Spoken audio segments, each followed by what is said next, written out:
Hello दोस्तों, कैसे हैं आप लोग। दोस्तों आई होप आप सभी अच्छे होंगे, स्वस्थ होंगे, तंदुरुस्त होंगे और अपनी तैयारी मन लगा के कर रहे होंगे। दोस्तों UP triple S C ITI instructor 2023, वैसे तो ये जो वैकेंसी आई थी वो ये 2022 में आई हुई थी। लेकिन आपको पता है कि बहुत सारे कारणों से ये वैकेंसी डिले होती रही और अब 2024 में फ़िलहाल जा कर के इसका नंबर आया है। और जैसा कि पहले वीडियो के माध्यम से मैंने आपको बताया था, जो शॉर्ट लिस्टेड कैंडिडेट थे 3304, उनके बारे में मैंने आपको डिटेल दी थी। उसके बाद इसका जो सिलेबस है, तो सिलेबस को लेकर के भी मैं एक वीडियो बना चुका हूं, अगर आपने अभी तक नहीं देखा है तो देख लीजिए। दूसरा जो कई सारे क्वेश्चंस आपके आ रहे थे, जो पहला वीडियो मैंने बनाया तो उसमें बहुत सारे सवाल आपके थे, बहुत सारे कन्फ्यूजन आपके थे, इसलिए मुझे ये दूसरा वीडियो बनाना पड़ रहा है जिसमें मैंने आपके बहुत सारे सवालों को शामिल किया है। जैसे कि कुछ सवालों की अगर मैं बात करूं, जैसे CTI यानी CITS अनिवार्य है कि नहीं है। जैसे क्वेश्चन आया कि मेरे पास डिप्लोमा है लेकिन CITS नहीं है, तो क्या मैं कर सकता हूं, मेरा नाम भी नहीं है लिस्ट में। इस फॉर्म को हम दोबारा भर सकते हैं, मतलब अब फिर से फॉर्म भर सकते हैं। ये क्वेश्चन बहुत लोगों ने पूछा। एक ने क्वेश्चन पूछा कि सर मेरा रजिस्ट्रेशन नंबर खो गया है, कैसे मिलेगा सर, क्या यही फाइनल लिस्ट है। और एक क्वेश्चन आया कि सर इसमें तो 11,000 से ज़्यादा नंबर शो कर रहे हैं, लोगों की लिस्ट दिखाई दे रही है और आप बोल रहे हैं कि 3304, हालांकि नोटिस में भी 3304 ही है। और वो 11,000 का क्या चक्कर है वो भी मैं आपको क्लियर कर दूंगा।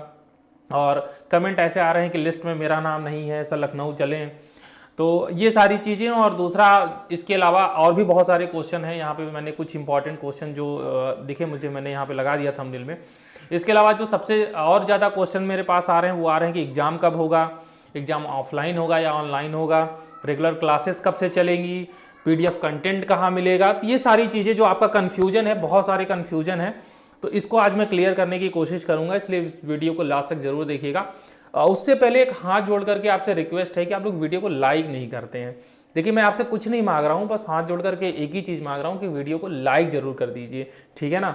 लाइक करेंगे उससे हमें सपोर्ट मिलता है, हमें लगता है कि हमारे काम को देखा जा रहा है, सराहा जा रहा है, तो और ज़्यादा इच्छा करती है कि आपके लिए बेस्ट किया जा सके। तो चलिए बिना कोई समय गंवाए स्टार्ट करते हैं वीडियो और लेते हैं आपके क्वेश्चन। तो ये रहे आपके सवाल, वही सारे सवाल हैं, इसमें से यहाँ पे देख लेते हैं। देखिए पहले जो दो सवाल हैं कि क्या CTI या CITS, ठीक है ना, क्या CTI या इसकी को मैं बोल दूँ CITS अनिवार्य है। अब देखिए आपके पास डिप्लोमा है, आपके पास डिग्री है, ITI आपने कुछ भी किया है, ठीक है ना।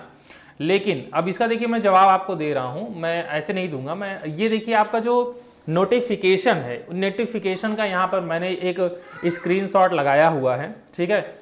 वीडियो के डिस्क्रिप्शन बॉक्स में नोटिस PDF लिंक आपको मिल जाएगा, वहां से मैं आपको रिक्वेस्ट करूंगा कि एक बार आप दोबारा पढ़ लें नोटिफिकेशन को अच्छे से, जो नोटिफिकेशन आया था 2022 में।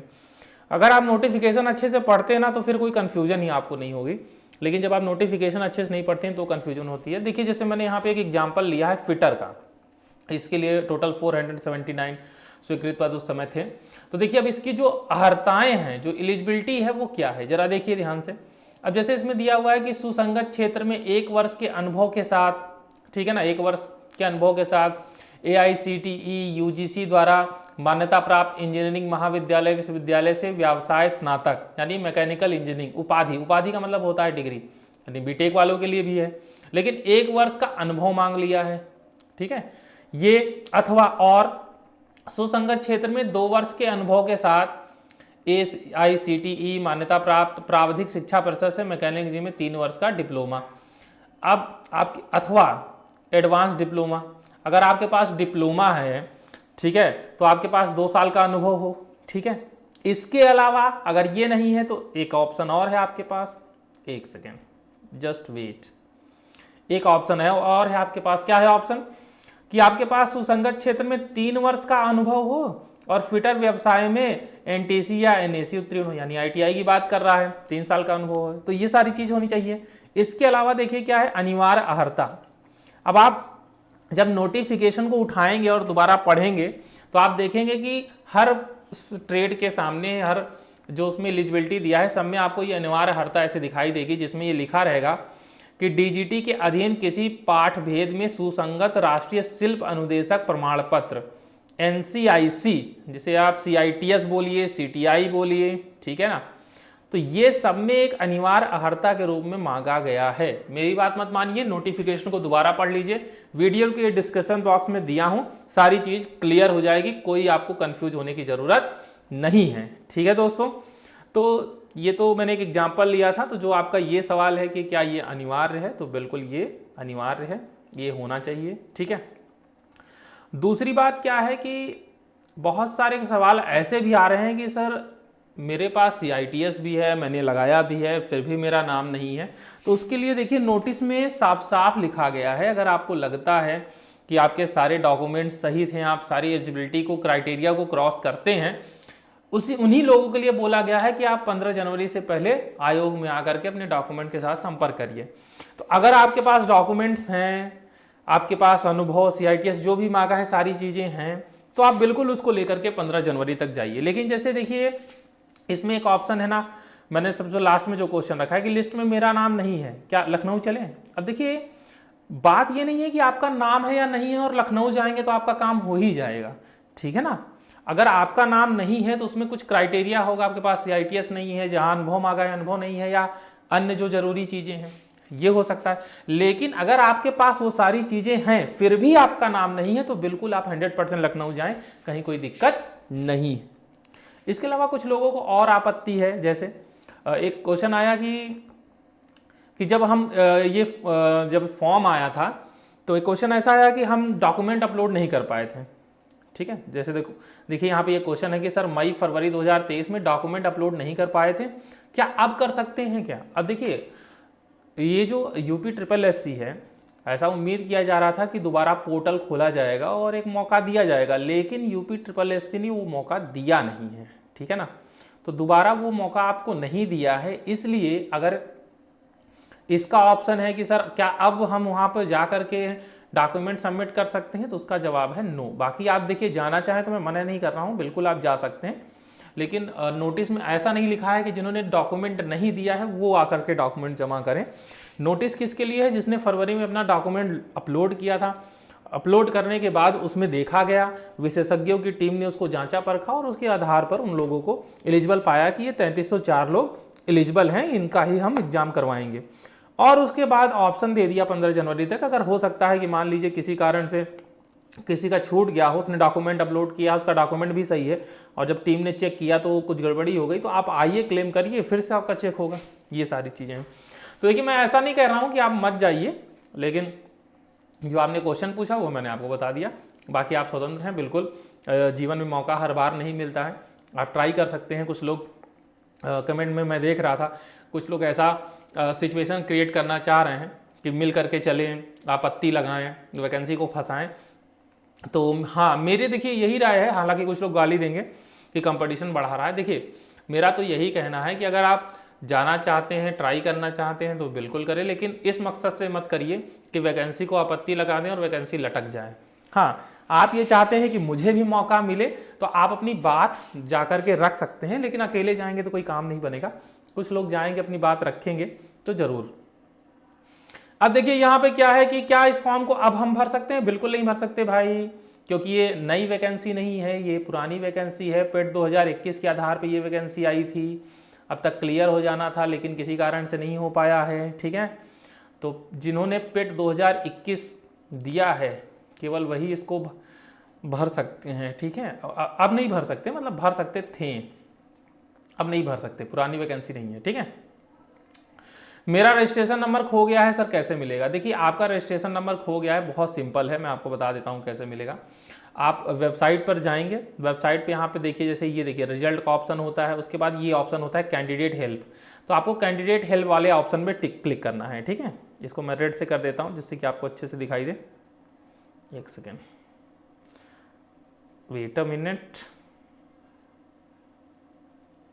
एक सेकेंड दोस्तों। हाँ, तो ये जो रिजल्ट के नीचे कैंडिडेट हेल्प वाला ऑप्शन है, इस पर क्लिक करेंगे।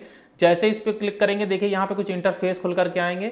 इसमें सबसे पहला जो इंटरफेस है नो योर रजिस्ट्रेशन नंबर। ठीक है ना, तो आपको क्लिक करना है नो योर रजिस्ट्रेशन नंबर पे। जैसे ही आप नो योर रजिस्ट्रेशन नंबर पे क्लिक करेंगे तो आप देखिए आपके सामने एक इस तरह का इंटरफेस खुल करके आएगा।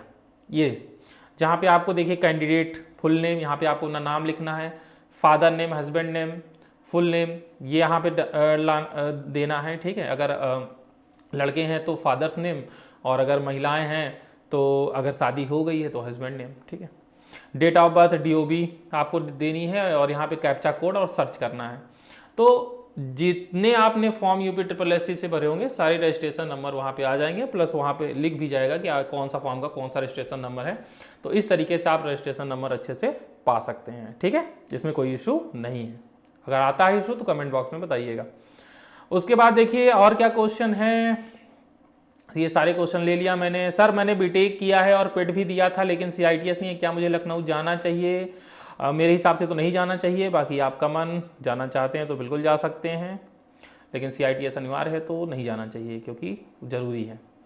क्या यही फाइनल लिस्ट है? देखिए वैसे तो एक प्रकार से कहा जाए फाइनल लिस्ट, आपने जो क्वेश्चन पूछे हैं मैं समझ नहीं पाया कि फाइनल लिस्ट किस बारे में पूछ रहे हैं। फाइनल लिस्ट से मतलब ये है कि जो एग्जाम आपका होगा, रिटन एग्जाम होगा, उससे संबंधित ये शॉर्ट लिस्टेड कैंडिडेट लिस्ट है। फाइनल नहीं कह सकते हैं, इसलिए नहीं कह सकते हैं क्योंकि देखिए अभी 15 जनवरी तक का मौका दिया गया है, 15 जनवरी तक लोगों को बुलाया गया है। तो हो सकता है उसमें कुछ नए लोग निकल कर के आए जिनका किन्हीं कारण से छूट गया हो, लेकिन उनके पास वैलिड डॉक्यूमेंट, वैलिड उनके पास एलिजिबिलिटी क्राइटेरिया हो, तो हो सकता है कि कुछ लोग बढ़ें। तो फाइनल लिस्ट यही है, ऐसा नहीं कह सकते हैं। इसके बाद अभी एक और लिस्ट आएगी। सर इसमें से तो 11,000 से ज़्यादा लोगों की लिस्ट है। देखिए वो 11,000 लोगों की लिस्ट नहीं है, ठीक है ना। लोग उसमें कितने हैं? लोग उसमें हैं 334, अभी ये यहाँ लिख देता हूँ, 3304, 3,304 है, ठीक है ना। 3304 लोग ही हैं, तो लोग उसमें 11,000 नहीं है। उसमें क्या है कि एक ही लोग, जैसे कई सारे पोस्ट के लिए एलिजिबल हैं, ठीक है ना। तो जब एक लोग कई सारे पोस्ट के लिए एलिजिबल हैं तो वहाँ पे क्या हुआ कि रजिस्ट्रेशन नंबर एक ही है, लेकिन यहाँ पे 10 बार उनका रजिस्ट्रेशन नंबर रिपीट हो गया तो वो 10 टाइम्स हो गया। तो इस तरीके से आप देखेंगे कि रजिस्ट्रेशन नंबर सेम है लेकिन बार बार वो रिपीट हो रहा है क्योंकि वो जो लोग हैं वो कई पोस्ट के लिए एलिजिबल हैं, ठीक है ना, इस वजह से है ऐसा। तो इस स्लाइड के सारे क्वेश्चन लगभग मैंने ले लिए। अगर और आपके क्वेश्चन हैं तो कमेंट बॉक्स में हमें कमेंट कर सकते हैं। और इसके अलावा दूसरी स्लाइड पे आते हैं तो यहाँ पे देखिए इसके अलावा जो सबसे ज़्यादा सवाल पूछा जा रहा है कि एग्ज़ाम कब होगा, ठीक है ना। और कुछ लोग संभावना जता रहे हैं कि फरवरी में एग्ज़ाम होगा, लेकिन ऐसी कोई फरवरी में डेट खाली लग नहीं रही है इतनी जल्दी कि हो जाए, क्योंकि आपको पता है 11 तारीख को RO का है, 18 फरवरी को पुलिस भर्ती है। मे बी हो भी सकता है, नहीं भी हो सकता है, डिपेंड करेगा। देखिए अगर कोई आगे चल कर के इसमें कोर्ट केस ना हो, ठीक है। बाकी आयोग तो कराना चाहता है, बिल्कुल आयोग फुल मूड में है, आयोग कराना चाहता है, तो बिल्कुल फरवरी में चांसेस बन सकते हैं, लेकिन बहुत कम संभावना भी कह सकते हैं। अब डिपेंड करेगा कि 15 जनवरी तक अब कितने लोग जाते हैं, उनकी लिस्ट कितनी जल्दी आ जाती है, सारी चीज़ें। बट आयोग तो पूरी कोशिश करेगा, 100% कोशिश करेगा इस एग्जाम को फरवरी में कराने की। काफ़ी समय से लटक चुकी है, बच्चों का भी दबाव है और आपको पता है लोकसभा चुनाव है। तो बिल्कुल मैं कह सकता हूँ कि संभावना है फरवरी में एग्जाम हो जाए, लेकिन 100% तो नहीं कहा जा सकता। मैं कह सकता हूँ कि 60% संभावना आपकी है फरवरी में हो, और 40% संभावना है कि इलेक्शन के बाद हो। बट मेरे हिसाब से तो दोनों ही आपके लिए अच्छा है। एग्जाम पहले हो जाएगा तो वो भी अच्छा है, अगर थोड़ा सा लेट होता है तो आपको तैयारी करने के लिए अच्छे से समय मिल जाएगा, ठीक है ना।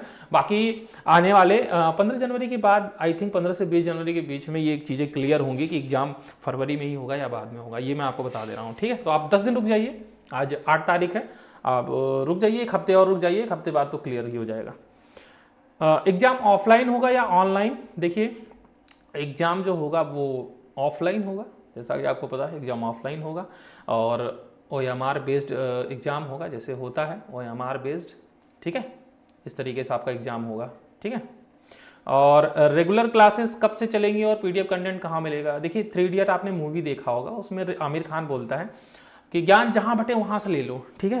तो आप इसके पीछे परेशान मत होइए कि इस चैनल पे रेगुलर क्लासेस चलेगी तो ही हमें पढ़ना है। आप देखिए जो भी बेस्ट चैनल दिख रहा हो, जहाँ से आपको लगे कि ये बढ़िया कंटेंट दे रहा है, आप पढ़ लीजिए, ठीक है ना। क्योंकि आपको सिलेक्शन लेना है और मैं भी चाहता हूँ कि आपका सिलेक्शन हो जाए, ठीक है ना। और हमारी पूरी कोशिश रहेगी कि आपके सिलेक्शन में हम कितनी सहायता कर सकते हैं, ठीक है। तो रेगुलर क्लासेस के लिए भी आपको कम से कम 1 हफ्ते वेट करना पड़ेगा, उसके बाद ही मैं बता पाऊंगा कि हाँ रेगुलर क्लासेस कितने टाइम पे कौन सी क्लास चलेगी, ठीक है। क्योंकि आपको पता है कि ये सारी चीज़ें अकेले नहीं होती हैं, एक टीम होनी चाहिए इसके लिए। जहाँ तक PDF कंटेंट की बात है, तो बिल्कुल यही हम कोशिश करेंगे कि आपको जितना पीडीएफ कंटेंट दे सकें वो देने की कोशिश करेंगे। रेगुलर क्लासेस के बजाय जो वीडियो रिकॉर्डेड क्लासेस हैं वो हम आपको प्रोवाइड कराएंगे किसी पार्टिकुलर सब्जेक्ट के, ठीक है ना। रेगुलर क्लासेस जहाँ तक मेरी जो मंशा है, एक तो मैथ की चलाने की है, एक उसके अलावा जीएस की चलाने की है, तो उसकी चलेगी। मैं आपको टाइमिंग बता दूंगा कि क्या टाइमिंग होगी उसकी। बाकी रिकॉर्डेड वीडियो आपको मिलते रहेंगे, ठीक है ना। रिकॉर्डेड वीडियो आपको मिलते रहेंगे, पार्टिकुलर टॉपिक सब्जेक्ट के पीडीएफ कंटेंट भी हम आपको देने की कोशिश करेंगे इसी चैनल पे। तो इसके लिए आपको क्या करना है, इसके लिए आपको कुछ नहीं करना है, बस एक काम करना है, इस वीडियो को लाइक कर देना है। सबसे पहले हाथ जोड़कर निवेदन है, चैनल को अगर अभी तक सब्सक्राइब नहीं किए हैं तो सब्सक्राइब तुरंत कर दीजिए, ठीक है। और इस वीडियो को ज़्यादा से ज़्यादा लोगों तक शेयर कर दीजिए, ठीक है। बाकी कमेंट बॉक्स खुला हुआ है, अभी भी कोई कन्फ्यूजन है कमेंट करिए, हम उसका जवाब आपको देंगे, ठीक है दोस्तों।